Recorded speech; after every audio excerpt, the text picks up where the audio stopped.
30일 캠페인, 오늘은 그 17번째 날입니다. 오늘 우리가 함께 할 필사는 사도행전 17장을 하시면 됩니다. 우리에게 주신 하나님 말씀, 사도행전 17장 1절부터 15절까지 말씀 함께 봉독합니다. 그들이 암비볼리와 아볼로니아로 다녀 데살로니가에 이르니 거기 유대인의 회당이 있는지라.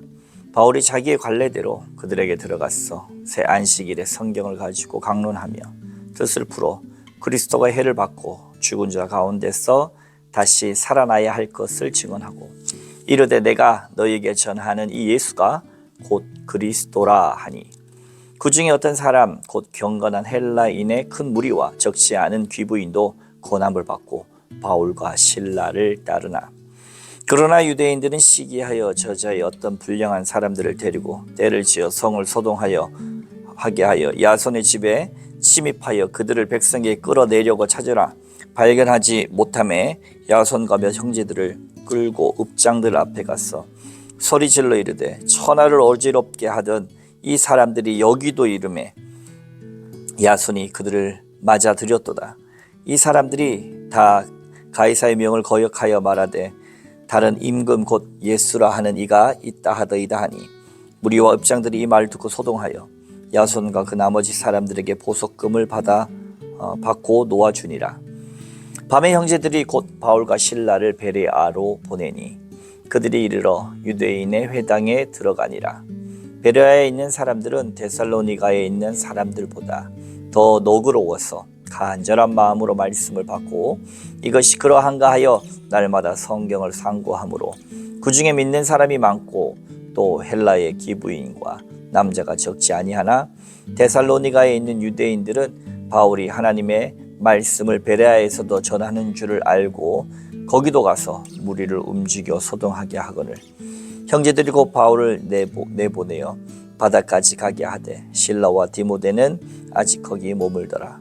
바울을 인도하는 사람들이 그를 데리고 아덴까지 이르러 그에게 실라와 디모데를 자기에게로 속히 오게 하라는 명령을 받고 떠나니라. 아멘. 오늘도 주님의 귀하신 말씀을 붙들고 이 하루를 시작하신 여러분들 가운데 좋으신 우리 주님의 은총과 평화가 함께 하시기를 축복합니다. 바울의 1차 전도 여행이 끝나고 이제 2차 전도 여행을 진행하고 있습니다. 2차 전도 여행은 바울이 아시아 쪽에서 머물려고 했으나 성령께서 그를 유럽 마게도니아 쪽으로 인도하신 사건이 일어납니다. 그들이 첫 번째 머물렀던 성이 바로 빌립보입니다. 마침 빌립보는 회당이 없었습니다. 회당이 없었고 성 밖에 있는 물가에서 루디아라고 하는 여인을 만나게 되죠. 끊임없이 바울은 하나님을 믿는 사람들, 유대인들의 회당을 찾아다니거나 안식일이 되면 언제나 기도하려고 물가를 찾았습니다. 마침 빌립보에는 회당이 없었고 기도하려고 강가를 찾았는데 그곳에 여인들이 모여 있었고 루디아 옷을 장사하는 루디아를 만나서 그들에게 복음을 전해서 그가 복음을 받아들였던 사건이 있는 곳이죠. 이후에 바울과 실라는 이 신접한 여인을 만나게 되는데 그 여인이 이 귀신 들린 것을 바울이 쫓아내올 말미암아서 그 여인 때문에 돈을 받고 장사했던 사람들이 이 바울과 실라를 고발함을 통하여서 옥에 갇히는 사건까지 있었습니다. 우리가 너무나 잘 알듯이 그곳에서 하나님의 말씀을 보고 바울과 실라가 찬송할 때 옥문이 철커덩 열려서 살아서 나오게 되지요. 그런 핍박 가운데 그 다음 온 곳이 바로 오늘 데살로니가 교회입니다. 데살로니가 교회를 세우게 된 이 데살로니가 지역은 이 마게도니아 지역의 수도의 역할을 할 만큼 굉장히 큰 도시였지요. 이곳에 와서 회당에서 복음을 전했는데 앞서 많은 회당에서와 마찬가지로 이방인들은 그 복음을 받아들였지만 유대인들은 바울이 전한 복음, 예수가 그리스도다라고 하는 것을 결코 받아들이지 않았고 오히려 예수를 정치적 선동으로 몰아서 이들이 로마 황제를 섬기지 않고 반역을 해서 예수를 황제로 섬긴다라고 하는 것을 더 씌우게 되지요. 그래서 그들을 믿게 되었던, 바울의 복음의 전도를 통해서 믿게 되었던 야손이라고 하는 사람도 나중에는 모함을 받고 보석금을 내고 풀려나게 되죠. 야손이 보석금을 내고 풀려났다라고 하는 것은 나중에 또 이런 소동이 일어나면 보석금을 다시 돌려받을 수 없는 지경이 되죠. 오늘 8절과 9절 말씀 한번 봉독해 봅니다. 무리와 읍장들이 이 말을 듣고 소동하여 야손과 그 나머지 사람들에게 보석금을 받고 놓아주니라. 아멘. 그 다음에 데살로니가를 지나서 밤에 형제들을 통해서 다행히 잡히지 않고 베레아로 이동하게 됩니다. 우리가 너무나도 잘 아는 말씀이죠. 11절. 베레아에 있는 사람들은 데살로니가에 있는 사람들보다 더 너그러워서 간절한 마음으로 말씀을 받고 이것이 그러한가 하여 날마다 성경을 상고함으로. 그래서 믿는 사람들이 많았다라는 것이죠. 단순히 어떤 자신의 생각, 굳어져 버린 그들의 어떤 모습들과 달리 그러한가 그렇지 아니한가 돌이켜볼 줄 아는 아주 신사적인 사람들이었다는 것입니다. 다행히 그들을 통해서 많은 사람들이 또한 그 말씀을 듣고 들었습니다. 그러나 맹종하는 사람들은 데살로니가에서부터 유대인들이 베레아에서 바울 일행이 복음을 전한다라고 하는 소식을 듣고 거기서부터까지 쫓아와가지고 그들을 잡으려고 할 때 실로와 디모데는 거기 남아있지만 바울은 아덴으로까지 이동하게 됩니다.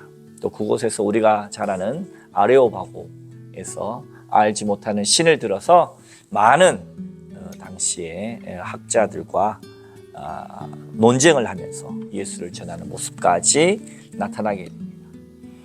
계속되는 이 바울의 전도 여행을 통해서 우리가 교훈받을 수 있는 것, 그것은 아마도 반대하는 사람도 많고 핍박하는 사람도 많고 그리고 어려움도 많지만 그들은 끊임없이 그들이 정해진 이 전도의 원칙들 그리고 그들의 신앙의 삶들을 붙들고 이곳과 저곳을 받아들이나 받아들이지 않으나 전해야 할 곳을 전했다는 거예요. 큰 도시들 중심으로 해서 말씀과 복음을 전했습니다.